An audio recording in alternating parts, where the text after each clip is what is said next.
Hello students, आप सभी का स्वागत है घटना चक्र बीपीएससी प्रारंभिक परीक्षा सीरीज के लेक्चर 1 में। So this session is presented by me my self Niharika स्वर्णिम। इस लेक्चर में हम लोग डिस्कस करेंगे घटना चक्र बीपीएससी प्रारंभिक परीक्षा के प्रश्नों को। आज इस सीरीज का पहला लेक्चर है और हम इसमें 25 प्रश्नों को डिस्कस करेंगे। इसी तरीके से प्रतिदिन एक एक लेक्चर 25-25 प्रश्नों के आपकी अपलोड होती जाएंगी। तो इस चैनल को सब्सक्राइब कीजिए, लाइक कीजिए और ज़्यादा से ज़्यादा बच्चों तक शेयर कीजिए और बेल आइकन को प्रेस कीजिए ताकि आपको जो नोटिफिकेशंस हैं वो प्रतिदिन प्राप्त होते रहें। इस लेक्चर को अपलोड करने का जो समय होगा वो 8 PM का होगा, 8 बजे रात्रि का होगा। तो चलिए घटना चक्र बीपीएससी की प्रारंभिक परीक्षा में जो भी प्रश्न पहले पूछे जा चुके हैं बीपीएससी में, उन सभी को हम लोग पढ़ते हैं और डिस्कस करते हैं। तो चलिए हम लोग पहले प्रश्न से शुरुआत करते हैं। देख सकते हैं कि भारतीय इतिहास, भारतीय राज्य व्यवस्था, सामान्य भूगोल, भारतीय अर्थव्यवस्था, सामान्य विज्ञान जिसमें भौतिक विज्ञान, रसायन विज्ञान, जीव विज्ञान, सामान्य गणित, तर्क शक्ति परीक्षण, समसामयिकी और बिहार राज्य से संबंधित प्रश्न और भूगोल, कृषि उद्योग एवं विविध, इतिहास, जनसंख्या एवं नगरीकरण और विविध जो है वो पूछे गए हैं। और उन सभी प्रश्नों का जो संकलन है हमें घटना चक्र में मिलता है। तो हम इन सभी को डिस्कस करेंगे एक एक करके। तो आज जो पहला लेक्चर है उसमें हम लोग भारतीय इतिहास के 25 प्रश्नों को देखेंगे। चलिए पहले प्रश्न से शुरुआत करते हैं। ये जो है लेक्चर आपके बीपीएससी के परीक्षा में बहुत ही कारगर साबित होने वाला है, क्योंकि बीपीएससी जो है वो हर बार क्वेश्चन जो है वो रिपीट करता है, प्रीलिम्स के भी प्रश्नों को और मेंस के भी प्रश्नों को। तो ये जो हमारा सीरीज है वो प्रीलिम्स के लिए है, घटना चक्र का सीरीज। तो चैनल को सब्सक्राइब जरूर करें, लाइक करें और ज़्यादा से ज़्यादा बच्चों तक शेयर करें। जो भी बच्चे बीपीएससी या बीएसएससी की तैयारी कर रहे हैं उनके लिए यह लेक्चर बहुत ही रामबाण साबित होगा। चलिए भारतीय इतिहास का पहला प्रश्न देखते हैं, जो कि 64वीं बीपीएससी के प्री की परीक्षा में पूछा गया है। प्राचीन भारत का इतिहास से ये प्रश्न है कि भारत में पशुपालन एवं कृषि के प्राचीनतम साक्ष्य प्राप्त हुए हैं। तो भाई कहाँ से हुए हैं? अंजीरा से, दम्ब सदात से, किली गुल मोहम्मद से या मेहरगढ़ से, या ऑप्शन ई उपर्युक्त में से कोई नहीं या उपर्युक्त में से एक से अधिक। ठीक है, तो इसका जो सही उत्तर है वो होगा मेहरगढ़ से।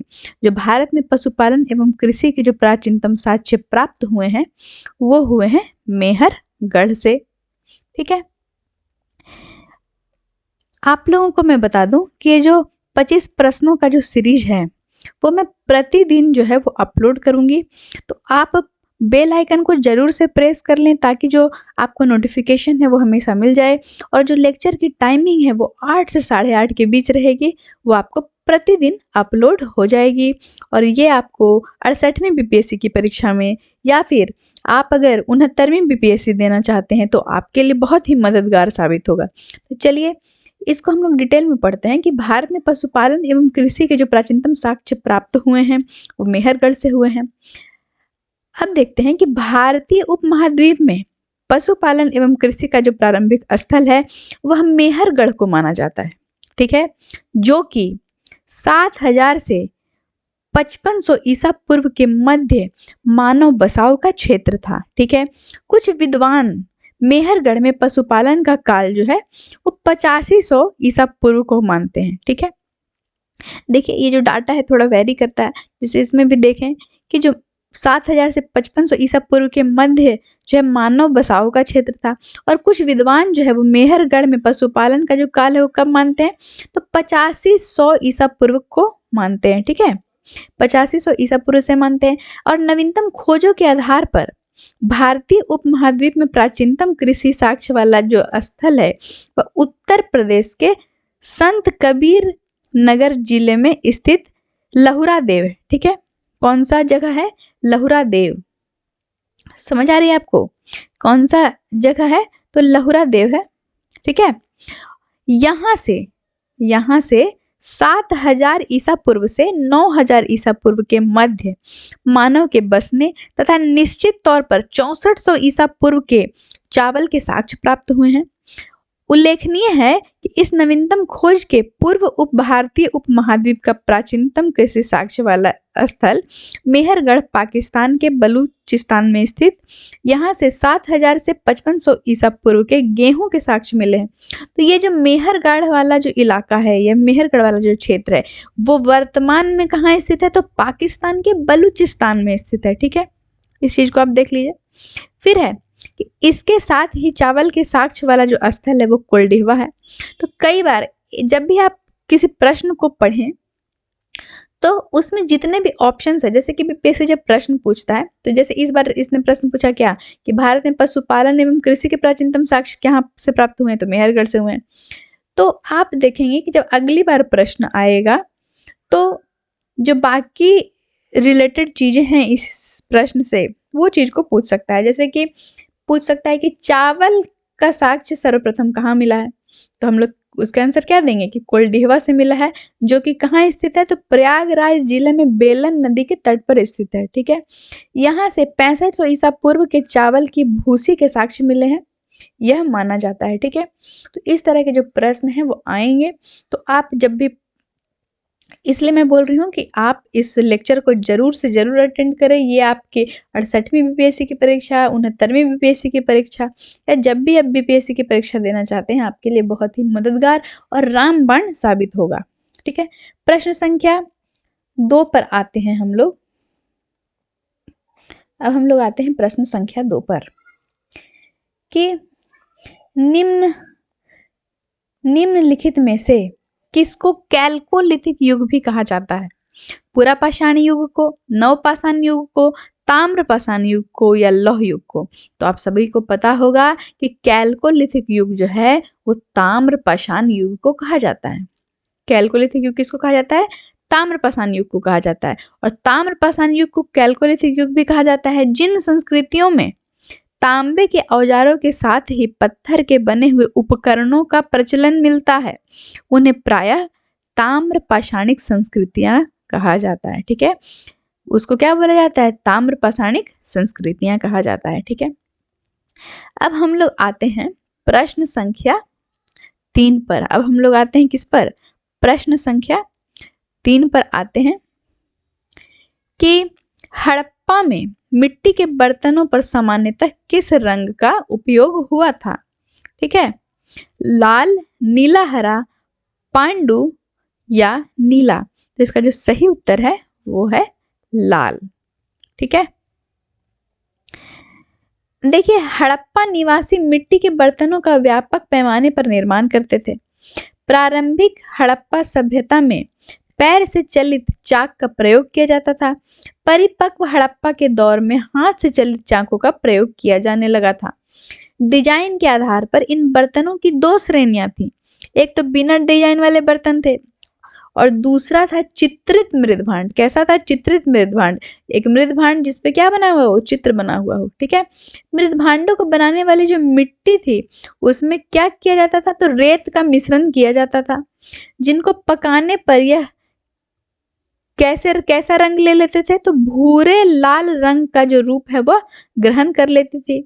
और इन मृदभांडों के ऊपरी हिस्सों में लाल रंग की पुताई कर दी जाती थी तथा जो निचले हिस्से थे उसमें काले रंग से विभिन्न प्रकार की चित्रकारी की जाती थी। ठीक है, अब हम लोग आते हैं चौथे प्रश्न पर कि सिंधु सभ्यता निम्नलिखित में से किस युग में पड़ता है?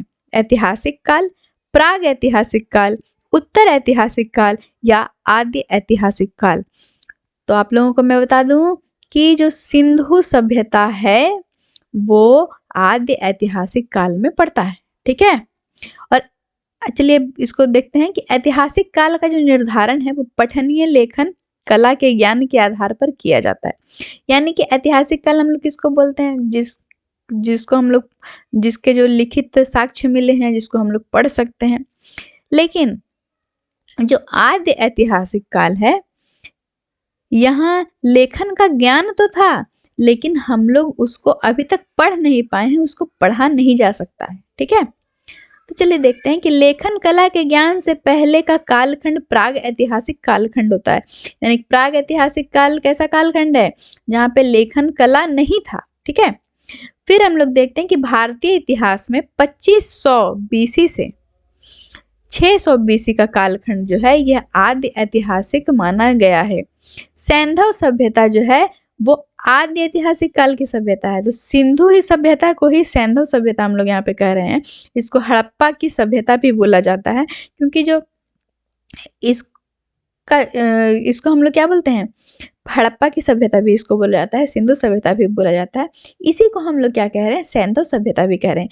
यह जो सभ्यता है वो आदि ऐतिहासिक काल की सभ्यता है, क्योंकि यहाँ पर लेखन कला का ज्ञान तो है, परंतु अभी तक इसे पढ़ा नहीं जा सका है। ठीक है, चलिए अब हम लोग 5वें प्रश्न पर आते हैं कि सिंधु घाटी सभ्यता की सबसे महत्वपूर्ण विशेषता क्या है।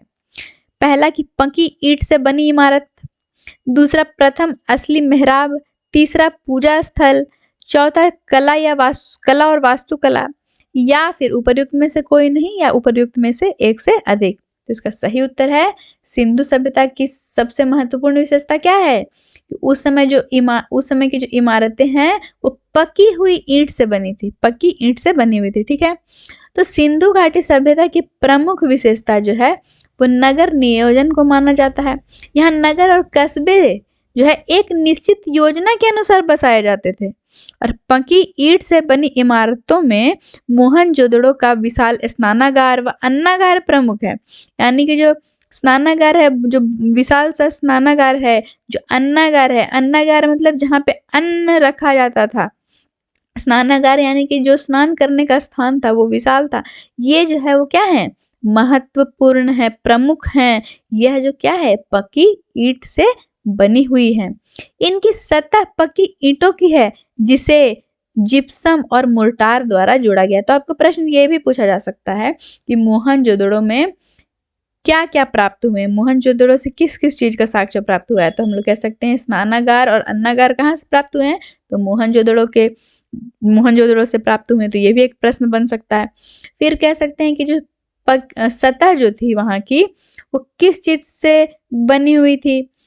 तो यहाँ पे कह सकते हैं कि उसकी जो सतह थी जो वो किस चीज की बनी हुई थी, तो पक्की ईंटों की बनी हुई थी, और उसको किस चीज से जोड़ा गया था, तो जिप्सम तथा मोर्टार के द्वारा जोड़ा गया है। ठीक है, अब हम लोग आते हैं प्रश्न संख्या 6 पर कि निम्नलिखित में से कौन सा एक हड़प्पा का बंदरगाह है, सिकंदरिया, लोथल, महास्थानगढ़ या नागपट्टनम।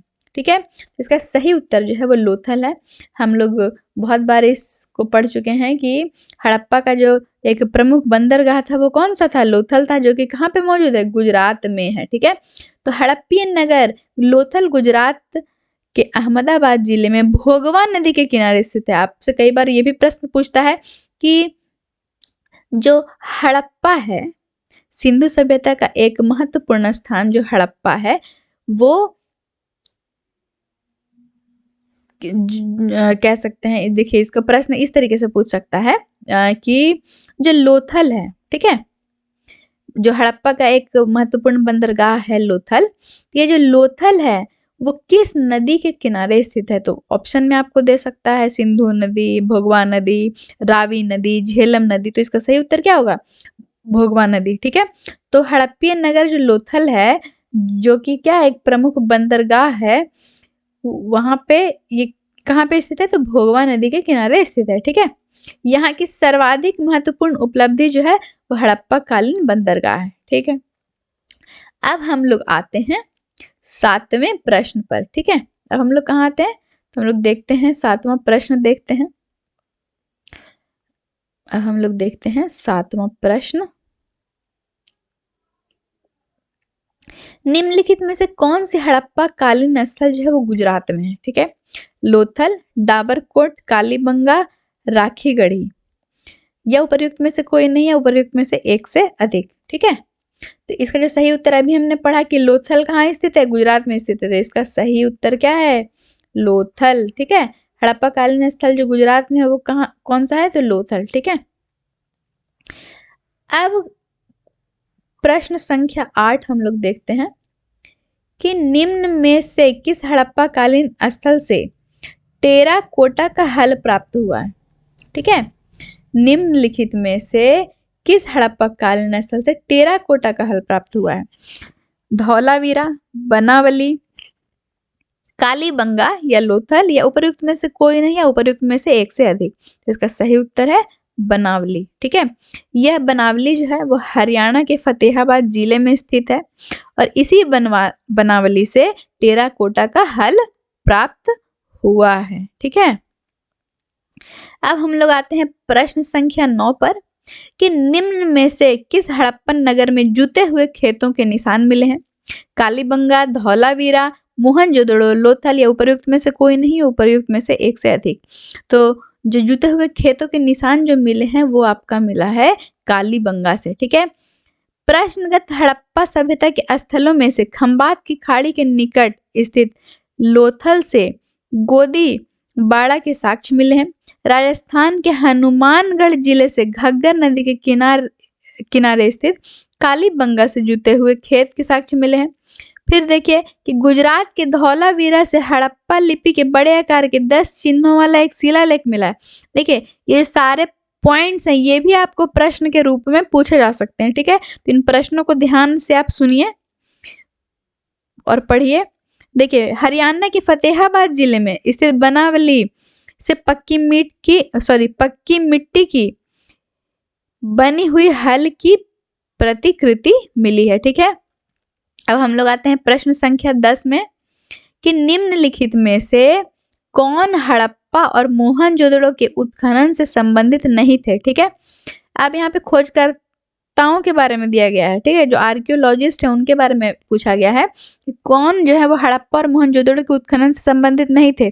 पहला ऑप्शन है आपका आर.डी. बनर्जी, दूसरा ऑप्शन है आपका के.एन. दीक्षित, तीसरा ऑप्शन है आपका M.S. वत्स और चौथा ऑप्शन है आपका V.A. स्मिथ। ठीक है, इसका सही उत्तर है V.A. स्मिथ जो थे वो संबंधित क्या है, नहीं थे। यहाँ पे देखिए प्रश्न क्या पूछ रहा है कि देखिए प्रश्न को ध्यान से देखिए कि निम्नलिखित में से कौन हड़प्पा और मोहनजोदड़ो के उत्खनन से संबंधित नहीं थे। ठीक है, कई बार ऐसा होता है कि हम लोग प्रश्न पढ़ते हैं, पहला ऑप्शन देखिए आर.डी. बनर्जी और हमें लगता है कि संबंधित हैं तो फटाक से उसको पहला ऑप्शन को टिक करके आगे बढ़ जाते हैं, पूरे प्रश्न को पूरे ऑप्शंस को पढ़ते ही नहीं है ना, प्रश्न को ध्यान से देखते हैं। तो इसमें कई बार है जो गलत होने की संभावना जो है बढ़ जाती है। ठीक है, तो प्रश्न को पूरा पढ़ें अच्छे से, भले थोड़ा सा टाइम लगे लेकिन अच्छे से पढ़ें और उसके बाद सारे ऑप्शंस को पढ़ें। ठीक है, हो सकता है कि पहला ऑप्शन जो दिया है उसके बाद दूसरा ऑप्शन भी हो सकता है। ठीक है, तो सिर्फ पहले ऑप्शन को पढ़कर आंसर ना करें, उससे गलती होने की संभावना जो है क्या है, बढ़ जाती है। ठीक है, तो V.A. स्मिथ जो है वो इससे संबंधित नहीं है। देखिए वर्ष 1921 में दयाराम साहनी जो है इन्होंने हड़प्पा का सर्वेक्षण किया। वर्ष 1926 से 27 से वर्ष 1933 से 34 में माधव स्वरूप वत्स हड़प्पा के उत्खनन कार्य से संबंधित रहे। ठीक है, M.S. वत्स जिनका ये जो नाम लिखा हुआ है इन्हीं का नाम क्या है, माधव स्वरूप वत्स। ठीक है, M.S. वत्स, माधव स्वरूप वत्स। ठीक है, हड़प्पा के उत्खनन कार्य से संबंधित रहे हैं। ठीक है, मोहनजोदड़ो की खोज जो है सर्वप्रथम वर्ष 1922 में किसके द्वारा, तो 1922 में राखलदास बनर्जी ने की। ठीक है, तथा इसके पुरातात्विक महत्व की ओर ध्यान आकर्षित किया। इनके अतिरिक्त कुछ अन्य विद्वान जैसे देखिए नाम दिया हुआ है के.एन. दीक्षित, अर्नेस्ट मैके, R.L. स्टीन, ए घोष, J.P. जोशी आदि ने भी इस सभ्यता की खोज में महत्वपूर्ण योगदान दिया। अतः स्पष्ट है कि V.A. स्मिथ हड़प्पा सभ्यता की खोज से संबंधित नहीं रहे, बल्कि देखिए अब इनके बारे में दिया है कि जो V.A. स्मिथ जो है वो क्यों फेमस थे, क्यों प्रसिद्ध थे? तो ये भारतविद एवं कला इतिहासकार के रूप में प्रसिद्ध थे। किस रूप में प्रसिद्ध थे? तो भारतविद और कला इतिहास के रूप में प्रसिद्ध थे। ठीक है, इसका सही उत्तर होगा ऑप्शन डी। अब हम लोग आते हैं प्रश्न संख्या 11 पर कि बोगज कोई का महत्व इसलिए है कि, अब देखते हैं ऑप्शंस। वहां जो अभिलेख प्राप्त हुए हैं उनमें वैदिक देवी एवं देवताओं का वर्णन मिलता है। ठीक है। बी, मध्य एशिया एवं तिब्बत के बीच एक महत्वपूर्ण व्यापारिक केंद्र जाना जाता है। ऑप्शन सी, वेद के मूल ग्रंथ की रचना यहीं हुई थी। या ऑप्शन डी, उपर्युक्त में से कोई भी नहीं। तो बोगज कोई का महत्व इसलिए है क्योंकि वहां जो भी अभिलेख प्राप्त हुए हैं उनमें वैदिक देवी एवं देवताओं का क्या मिलता है? वर्णन मिलता है। ठीक है। बोगज कोई एशिया माइनर से 14वीं शताब्दी ईसा पूर्व के कुछ अभिलेख मिले हैं। इस अभिलेख में ऐसे राजाओं का उल्लेख आया है जिनके नाम आर्यों जैसे थे और जो संधियों के साक्ष्यों तक रक्षा के लिए इंद्र, मित्र, वरुण एवं नसत्य देवताओं का आह्वान करते थे। इससे ज्ञात होता है कि वैदिक आर्य ईरान से होकर ही भारत आए होंगे। ठीक है, इससे क्या ज्ञात होता है कि वैदिक आर्य जो है वो ईरान से होकर ही भारत में आए होंगे। ठीक है। अब हम लोग आते हैं प्रश्न संख्या 12 में। प्रसिद्ध 10 राजाओं का युद्ध किस नदी के तट पर लड़ा गया? ठीक है, इसको एकदम ध्यान से, बहुत इंपॉर्टेंट प्रश्न है। ठीक है, देख सकते हैं कि ये 42वीं बीपीएससी प्री की परीक्षा में 1997 में भी पूछा गया और 1997-98 में पूछा गया प्रश्न है। 42nd जो बीपीएससी की प्री की परीक्षा हुई उसमें ये पूछा गया प्रश्न है। ये सारे जो प्रश्न है वो बीपीएससी में पूछे हुए ही प्रश्न है जिसको हम डिस्कस कर रहे हैं। ठीक है, तो अब ऑप्शन है आपका गंगा, ब्रह्मपुत्र, कावेरी या परुष्णी। तो जो 10 राजाओं का जो युद्ध है वो किस नदी के तट पर लड़ा गया? तो परुष्णी नदी के तट पर जो है लड़ा गया। ठीक है, 10 राग युद्ध यानी कि 10 राजाओं का युद्ध परुष्णी नदी, ये वर्तमान में रावी नदी इसको कहा जाता है। इसी परुष्णी नदी का नाम वर्तमान में क्या है? रावी नदी के तट पर लड़ा गया। ठीक है, जिसमें भरतों के राजा सुदास ने 10 राजाओं के एक संघ को हराया और इस संघ में आर्यों के प्रमुख जन अनु, दुह, यदु, पुरु और तुर्वसु तथा 5 लघु जनजातियों का समूह सम्मिलित था, जिसके पुरोहित कौन थे? तो विश्वामित्र जो है इसके पुरोहित थे। ठीक है, अब आते हैं हम लोग प्रश्न संख्या 13 में कि ऋग्वेद का कौन सा मंडल पूर्णतः सोम को समर्पित है? ठीक है, ऑप्शन है 7वां मंडल, 8वां मंडल, 9वां मंडल या 10वां मंडल। इसका सही उत्तर है 9वां मंडल। जो ऋग्वेद का 9वां मंडल जो है वो पूर्णतः सोम को समर्पित है। ठीक है, ऋग्वेद में हम जानेंगे कि कुल 10 मंडल है। ये प्रश्न भी पूछा जाता है कि ऋग्वेद में कितने मंडल हैं? तो ऋग्वेद में कुल 10 मंडल हैं। नवम मंडल जो है, नवम मंडल के सभी 114 मंत्र जो है वो सोम को समर्पित है। ठीक है, सोम जो है वो आर्यों का मुख्य पेय था। पेय यानी कि पीने वाला पदार्थ। ठीक है, पेय यानी पीने योग्य पदार्थ, जिसे मूजवंत पर्वत से प्राप्त किया जाता था। कहाँ से प्राप्त किया जाता था? तो मूजवंत पर्वत से प्राप्त किया जाता था। और ऋग्वेद के 10 मंडल में चारों वर्णों की उत्पत्ति का उल्लेख है। तो आपको एक प्रश्न ये भी पूछ सकता है, यहाँ पे प्रश्न क्या था कि ऋग्वेद का कौन सा मंडल पूर्णतः सोम को समर्पित है? तो इसका आंसर हो गया 9वां मंडल। आपको यह भी प्रश्न पूछ सकता है कि ऋग्वेद के 10 मंडल में चारों वर्णों की उत्पत्ति का उल्लेख है। ये जो मतलब सेंटेंस है, तो इसको एक प्रश्न के रूप में भी पूछ सकता है कि ऋग्वेद के कौन से मंडल में चारों वर्णों की उत्पत्ति का उल्लेख है। या पूछ सकता है कि ये तो पूछ ही सकता है। और दूसरा आपसे ये पूछ सकता है कि चारों वर्णों की उत्पत्ति का उल्लेख ऋग्वेद के कौन से मंडल में है? तो इसका सही उत्तर हो जाएगा 10वें मंडल में है। ठीक है, तो जो भी प्रश्न आपसे पूछे जाते हैं उसके आप सभी डायमेंशंस को कवर कीजिए कि उस प्रश्न, ये जो प्रश्न तो पूछा है, लेकिन और भी कौन कौन से प्रश्न जो है वो बीपीएससी पूछ सकता है, ठीक है। अब या बीएसएससी की परीक्षा में पूछा जा सकता है। अब देखिए कि ऋग्वेद संहिता का, देखिए अभी फिर से एक क्वेश्चन आ गया कि ऋग्वेद संहिता का 9वां मंडल पूर्णतः किसको समर्पित है, ठीक है। इंद्र और उनका हाथी, उर्वशी एवं स्वर्ग, पौधों और जड़ी बूटियों से संबंधित देवतागण, या सोम और इस पेय पर नामांकित देवता। अभी आपने देखा किस पे समर्पित हो जाएगा, ऑप्शन डी, सोम और इस पेय पर नामांकित देवता, ठीक है। अब हम लोग आते हैं 15वें प्रश्न पर कि गायत्री मंत्र किस पुस्तक में मिलता है, ठीक है। प्रश्न है क्या कि गायत्री मंत्र जो है वो किस पुस्तक में मिलता है। उपनिषद में मिलता है, भगवत गीता में मिलता है, ऋग्वेद में मिलता है, या यजुर्वेद में मिलता है, बताइए। कमेंट सेक्शन में आप हमें इसका आंसर बताएं कि कमेंट सेक्शन में आप इसका हमें आंसर बताइए कि किस में मिलता है, बताइए। फटाफट आंसर कीजिए आप लोग कमेंट सेक्शन में, ठीक है। प्रश्न आपको दिख रहा है, प्रश्न आपको दिख रहा है, फटाफट आंसर करें इसका कि गायत्री मंत्र किस पुस्तक में मिलता है, उपनिषद, भगवत गीता, ऋग्वेद या यजुर्वेद। इसका सही उत्तर है कि गायत्री मंत्र जो है यह ऋग्वेद में उल्लिखित है। किसमें उल्लिखित है, तो ऑप्शन सी, ऋग्वेद में उल्लिखित है। इसके रचनाकार विश्वामित्र हैं और यह मंत्र जो है वह ऋग्वेद के 3य मंडल में क्या है, वर्णित है। कौन से मंडल में वर्णित है, तो 3य मंडल में वर्णित है, ठीक है।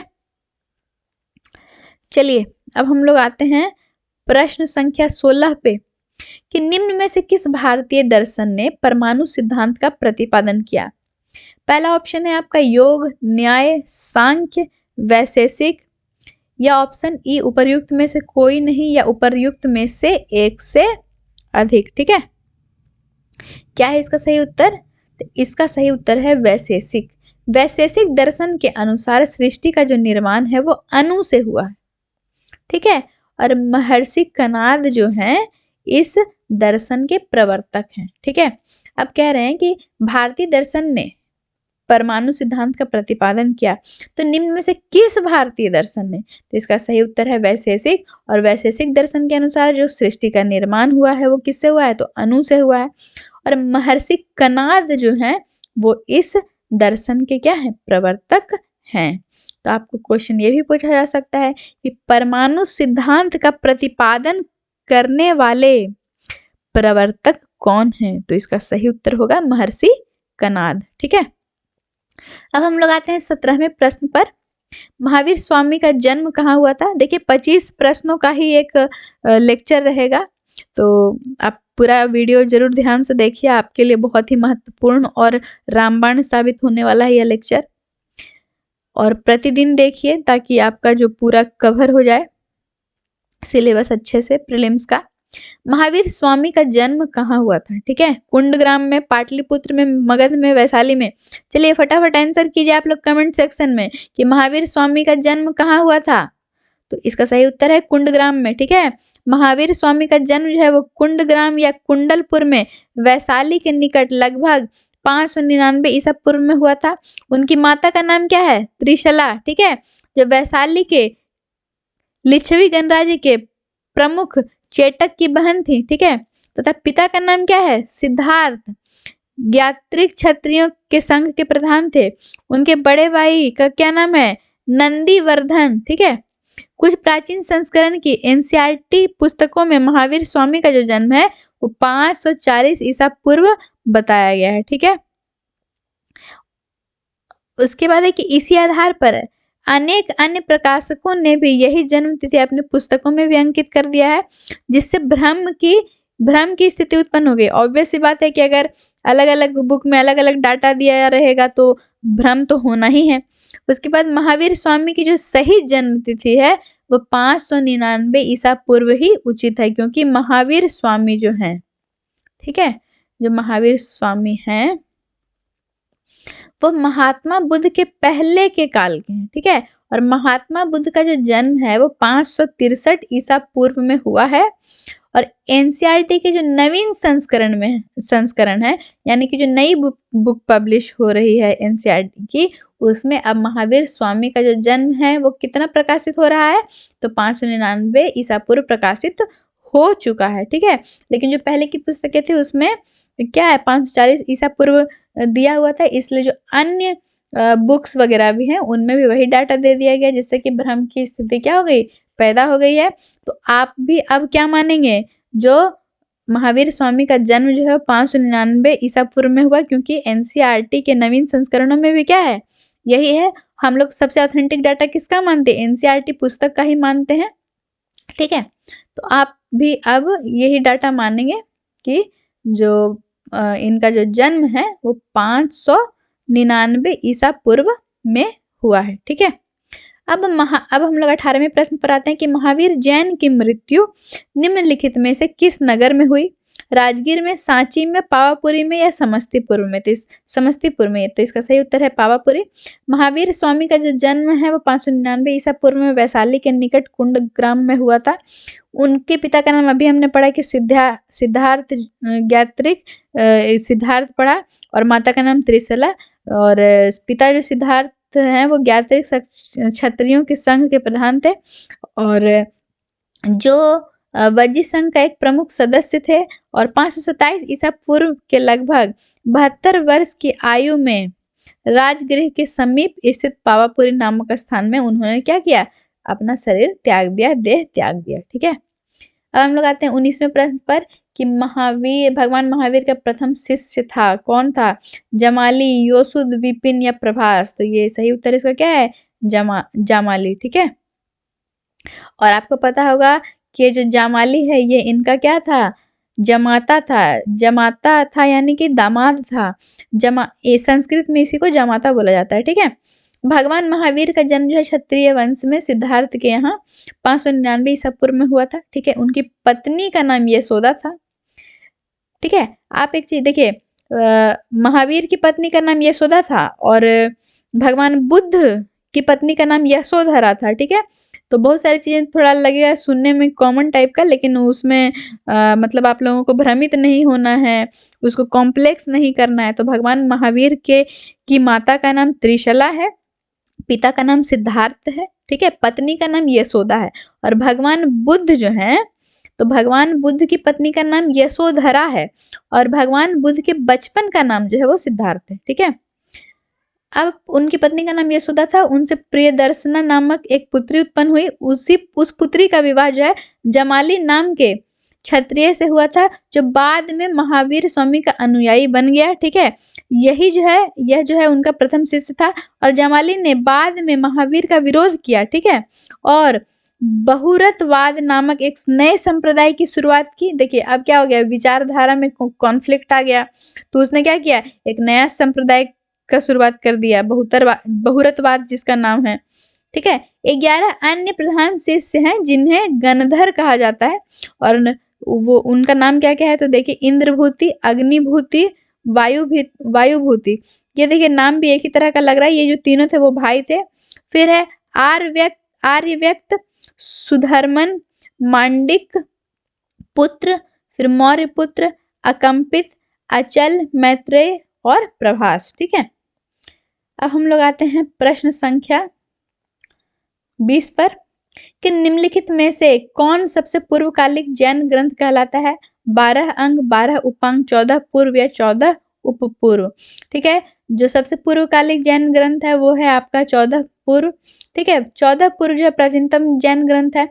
अंतिम नंद राजा के समय में संभूत विजय तथा भद्रबाहु संघ के अध्यक्ष थे, तथा यही महावीर द्वारा प्रदत्त 14 पूर्वों के विषय में जानने वाले अंतिम व्यक्ति थे।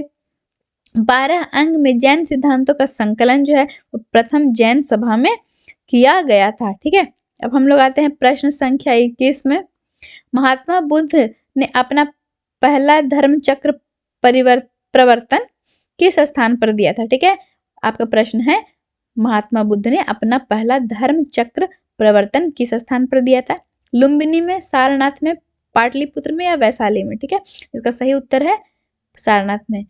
पहला धर्म चक्र प्रवर्तन या फिर प्रथम उपदेश इसको कह सकते हैं कि महात्मा बुद्ध ने अपना प्रथम उपदेश कहाँ दिया था? तो सारनाथ में दिया था। ठीक है,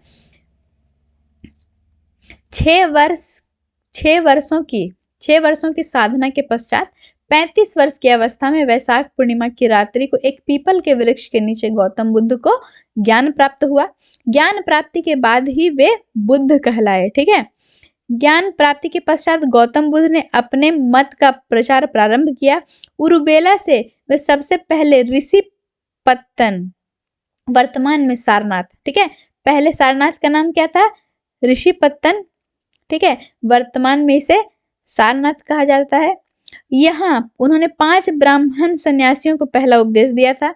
इस प्रथम उपदेश को ही, अभी मैंने बताया कि इसको आप प्रथम उपदेश भी कह सकते हैं, इसी प्रथम उपदेश को धर्म चक्र प्रवर्तन कहा जाता है। ठीक है, यह जो उपदेश है वह किस पे था? तो दुख के कारणों, दुख का अंत और उनके समाधान से संबंधित था। ठीक है, इसे 4 आर्य सत्य भी कहा जाता है। इसे क्या कहा जाता है? तो इसे 4 आर्य सत्य भी कहा जाता है। इसे 4 आर्य सत्य भी कहा जाता है। ठीक है,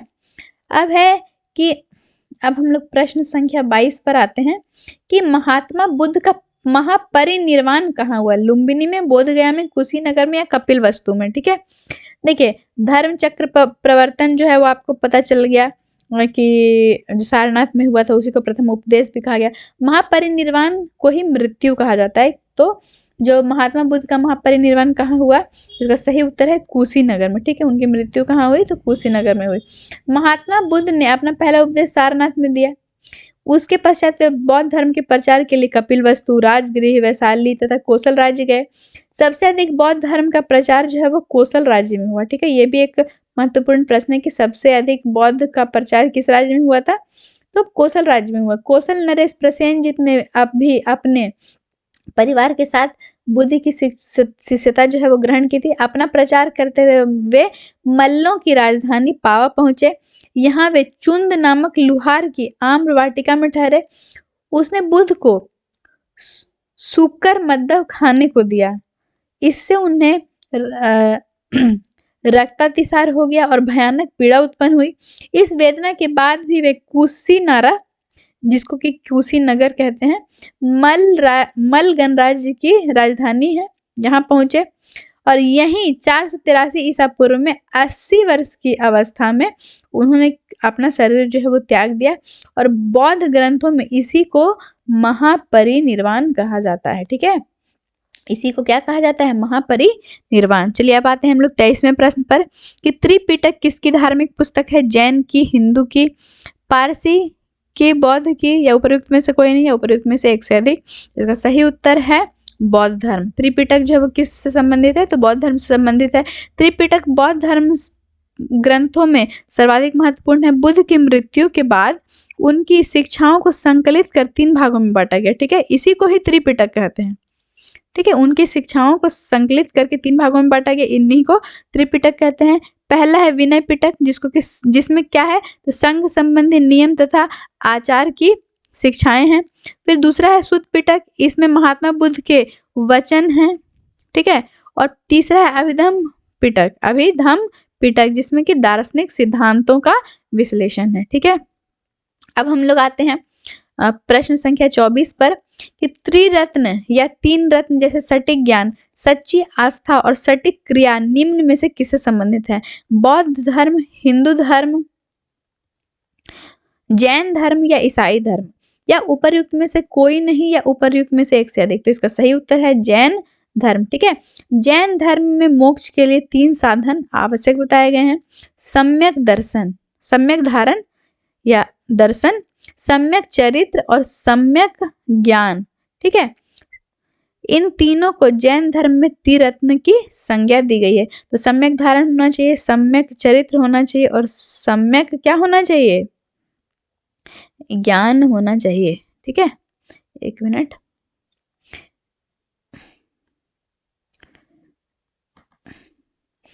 ठीक है, दिख रहा होगा अब आप लोगों को अच्छे से कि सम्यक धारण, दर्शन, सम्यक चरित्र और सम्यक ज्ञान। ठीक है, इन तीनों को जैन धर्म में त्रिरत्न की क्या दी गई है? संज्ञा दी गई है। ठीक है, अब हम लोग आते हैं आज का अंतिम प्रश्न, 25वें प्रश्न पर, कि निम्नलिखित में से कौन सी बात बौद्ध धर्म तथा जैन धर्म में समान नहीं है? अहिंसा, वेदों के प्रति उदासीनता, आत्मदमन, रीति व रिवाजों की अस्वीकृति। तो इसका सही उत्तर है आत्मदमन। देखिए, गौतम बुद्ध ने जो है वो मध्य मार्ग का उपदेश दिया है। मध्यम मार्ग, उनका कहना है कि मध्यम मार्ग को जीवन में अपनाना चाहिए। वे मोक्ष के लिए कठोर साधना या एवं काया कलेश में विश्वास नहीं करते थे। और इसके विपरीत जो महावीर स्वामी हैं, वो मोक्ष प्राप्ति के लिए घोर तपस्या तथा शरीर त्याग को जो है वो आवश्यक बताते हैं। ये जो आत्मदमन है वह दोनों धर्म में समान नहीं है। ठीक है, आज का जो लेक्चर है, पहला लेक्चर, यही समाप्त होता है। आप मेरे चैनल से जुड़े रहिए और आने वाले सभी लेक्चर जो हैं उनके नोटिफिकेशंस आपको प्राप्त होते रहेंगे। आप चैनल को सब्सक्राइब कीजिए, लाइक कीजिए और ज़्यादा से ज़्यादा बच्चों तक शेयर कीजिए। धन्यवाद, thanks for watching the video. इसी तरह से इस चैनल से जुड़े रहिए। आप लोगों के लिए यह जो सीरीज है बहुत ही महत्वपूर्ण एवं मददगार और रामबाण साबित होगा। धन्यवाद।